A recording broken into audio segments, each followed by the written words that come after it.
Deer বন্ধুরা, আজকে যে টপিকটা নিয়ে আলোচনা করব সেটা হলো ন্যাশনাল ইনকাম এবং তারপর গ্রস ডোমেস্টিক প্রোডাক্ট। তো concept of GDP very important.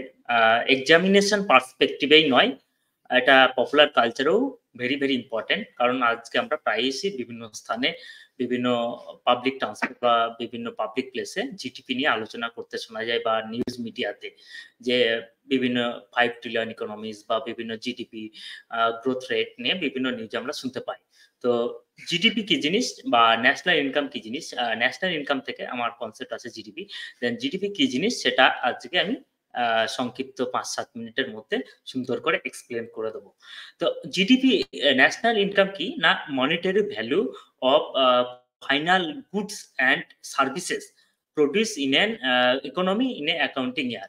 অর্থাৎ একটা অ্যাকাউন্টিং ইয়ার, ইন্ডিয়াতে সাধারণত অ্যাকাউন্টিং ইয়ার এপ্রিল থেকে 1 এপ্রিল টু 31 মার্চ পর্যন্ত হয়।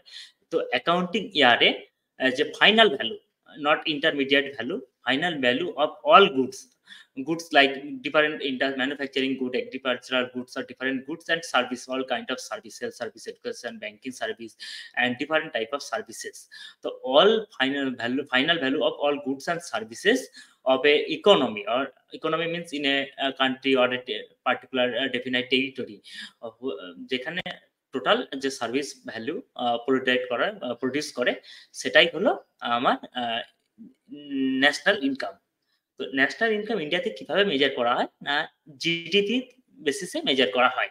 তো জিডিপি, জিডিপি কি জিনিস না, জিডিপির ফুল ফর্ম হচ্ছে গ্রস ডোমেস্টিক প্রোডাক্ট। এখানে ডোমেস্টিক মানে এখানে কান্ট্রি তার যে ন্যাশনাল বাউন্ডারি, সভরেন টেরিটরির কথা বলা হয়েছে, অর্থাৎ সভরেন টেরিটরির মধ্যে টোটাল যে পরিমাণ national gross domestic product produce হচ্ছে, সেটা গুডস বা সার্ভিস হোক, তার যে final end value, end user value, that is a GDP. But people এবং কর্পোরেশন, যেমন ট্রান্সন্যাশনাল কর্পোরেশন বা মাল্টি ন্যাশনাল কর্পোরেশন, তাদের বিভিন্ন যে অরিজিন অফ কান্ট্রি ছাড়া বিভিন্ন দেশে তারা বিজনেস করে, তাহলে ট্রান্সন্যাশনাল কর্পোরেশন এবং বিভিন্ন পিপুল বিভিন্ন দেশে কাজ করে। অর্থাৎ পিপুল and corporation moves across boundaries. So যদি কোনো ইন্ডিয়ান কর্পোরেশন বা কোনো মাল্টিন্যাশনাল কর্পোরেশন ইন্ডিয়াতে বিজনেস করে, বা ইন্ডিয়ান কোনো পিপুল বাইরের কোনো কর্পোরেশনে কাজ করে বা বাইরের কোনো দেশে কাজ করে, তাহলে সেক্ষেত্রে কি হচ্ছে না, সে যে সার্ভিসটা প্রডিউস করছে সে কিন্তু সেই দেশের জন্য প্রডিউস করছে না, সে তার হোম কান্ট্রির জন্য প্রডিউস করছে। এক্ষেত্রে তাহলে আমাকে জিডিপির ক্ষেত্রে আমার টোটাল যে ভ্যালুটা সেখানে আমরা ক্যালকুলেট করছি, সেখানে হয়তো ইন্ডিয়ার মধ্যে বিভিন্ন ফরেন কোম্পানি, যেটা ব্যাংকিং কোম্পানি, ব্যাংকিং কর্পোরেশন বা বিভিন্ন আইটি কর্পোরেশন, বিভিন্ন কনসালটেন্সি ফার্ম ইন্ডিয়াতে অপারেট করছে, বিভিন্ন ম্যানুফ্যাকচারিং ফার্ম অপারেট করছে, সেক্ষেত্রে জিডিপিতে তাদের হিসাবটা ধরা হয়। আবার অনেক ইন্ডিয়ান কর্পোরেশন আমেরিকা বা ইউরোপ বা মিডল ইস্টে অপারেশন করছে, বা বিভিন্ন ইন্ডিয়ান পিপুল যারা আমেরিকা বা ইউরোপ বা বিভিন্ন মিডল ইস্ট কান্ট্রি বা সিঙ্গাপুর বা বিভিন্ন কান্ট্রিতে তারা তাদের সার্ভিস প্রোভাইড করছে, এর পরিবর্তে তারা রেমিটেন্স সেন্ড করছে, তাহলে তারা যে ইনকাম বা ভ্যালুটা সেন্ড করছে সেটা তখন আমার দেশের পক্ষে জিডিপি ক্যালকুলেশনে বাদ পড়ে যাচ্ছে। তাহলে জিডিপি অনলি ন্যাশনাল বাউন্ডারির মধ্যে যে সার্ভিস বা গুডস বা সার্ভিস প্রডিউস করা হচ্ছে তার এন্ড ইউজার ভ্যালু বা final value, that is a GDP. But এক্ষেত্রে যদি আমরা আমাদের দেশের মধ্যে যে ভ্যালুটা বাইরের কর্পোরেশন প্রডিউস করছে সেটা যদি আমরা বাদ দিয়ে দিই, সেক্ষেত্রে আমাদের যেটা দাঁড়ায় সেটা হচ্ছে জিএনপি, গ্রস ন্যাশনাল প্রোডাক্ট। তাহলে অনেক সময় এটা ডিসকাস হয় যে জিডিপি বিগার না GNP bigger. For India, India is a remittance receiving country. India received remittance from net remittance received from other countries. So for India, GNP is greater than GDP. GDP. Then আমি আসছি আরেকটা টপিকে, that is net national product. Net national product কি না, GDP সাথে GDP সবসময় current ইয়ারে measure করা হয়। এবার এর সাথে যে ডেপ্রিসিয়েশন, অর্থাৎ কোনো জিনিসের যে ভ্যালু কমে যাওয়া, গ্র্যাজুয়াল ভ্যালু কমে যাওয়া ইচ ইয়ার, সেই ডেপ্রিসিয়েশনটাকে বাদ দিলে আমরা পাই নেট ন্যাশনাল প্রোডাক্ট। তাহলে এটা হচ্ছে এনএনপি। ইন্ডিয়াতে জিডিপি মেজারমেন্টের ক্ষেত্রে আমরা সাধারণত গ্রস ভ্যালু অ্যাডেড মেজার করি।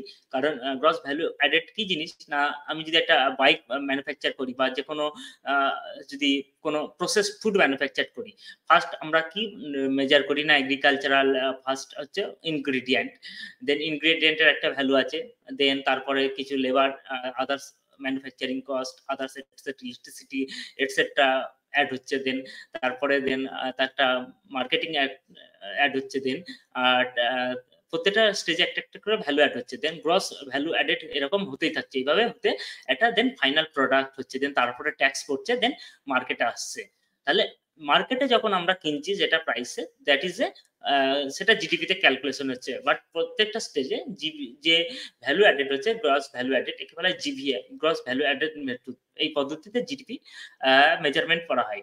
তো জিডিপি মেজারমেন্টে সবসময় আমার কি হয় না, আমার এন্ড ইউজার মানে ফাইনাল ইউজারটাই হিসাব করা হয়। সাপোজ যদি আমি ধরি যে একটা বাইক কিনলাম, একটা বাইক হার্ডলি 1 লাখ প্রাইস পড়লো সবকিছু নিয়ে, তাহলে that is 1 lakh added into the GDP.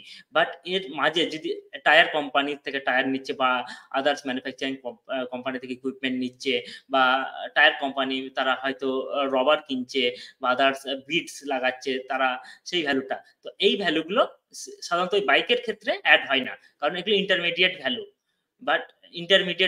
But আমার যদি কেউ আবার সিঙ্গেল স্ট্যান্ডালোন টায়ার বিক্রি করে, আমার বাইক টায়ার লাগবে, বাট আমি টায়ার একটা সিঙ্গেল কিনলাম, সেই অ্যামাউন্টটা যোগ হয়, বাট ইন্টারমিডিয়েট যে কস্ট গুলো সেগুলো জিডিপির ক্ষেত্রে ধরা হয় না। তো জিডিপিতে অলওয়েজ ফাইনাল ভ্যালু ধরা হয়। তো কিছু জিডিপি ন্যাশনাল ইনকাম মেজারমেন্ট জিডিপির মাধ্যমে হলো, জিডিপির কিছু লিমিটেশনস আছে। এখানে সাধারণত জিডিপিতে যে এনভায়রনমেন্টাল ডিগ্রেডেশনের কথা ধরা হয় না। সাধারণত আমাদের যদি হিস্ট্রি দেখি, হিউম্যান হিস্ট্রি বা অ্যাঙ্গাস মেডিসনের যদি স্ট্যাটিস্টিক্স দেখি, তাহলে দেখতে পারবো যে মোস্ট অফ দা জিডিপি যেটা লাস্ট ফিউ হান্ড্রেড ইয়ার্সে গ্রোথ হয়েছে, এই কার্ভটা এরকম দেখতে পাবো। বাট সেই সাথে এনভায়রনমেন্টাল ডিগ্রেডেশনও একই সেম রেটে হয়েছে, তো opposite of the GDP growth.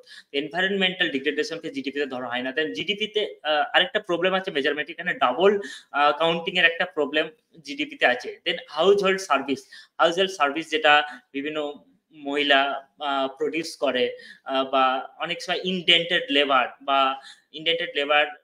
অনেক ইন্ডিয়া বা অনেক পোর কান্ট্রিতে ইনডেন্টেড লেবারের একটা প্রবলেম আছে, সেই লেবারের যে সার্ভিস প্রোভাইড করছে সেটাকে ধরা হয় না, বা অনেক পোর কান্ট্রিতে অনেক সার্ভিস যেটাকে ক্যালকুলেট করা হয় না। দেন এই সার্ভিসগুলো অনেক সময় জিডিপিতে আসে না, এক্ষেত্রে জিডিপিতে সঠিকভাবে রিফ্লেক্ট হয় না। তো জিডিপি মেজারমেন্টের কিছু অসুবিধাও আছে, কিছু সমস্যা আছে, but it is the ultimate way to measure the national income of a country in recent times, and all country accept this method by less or more extent. Thank you বন্ধুরা, আজকে আমি GDP নিয়ে এই সংক্ষিপ্ত একটা video দিলাম। ভিডিওটা ভালো হলে অবশ্যই কমেন্টে জানাবেন, সাথে ইউটিউব চ্যানেলটাকে সাবস্ক্রাইব করবেন, এবং পরবর্তীকালে আরো ভালো করে ভিডিও দেওয়ার চেষ্টা করব। তো আজকে আমি এই স্ট্রিমটা এখানেই শেষ করছি।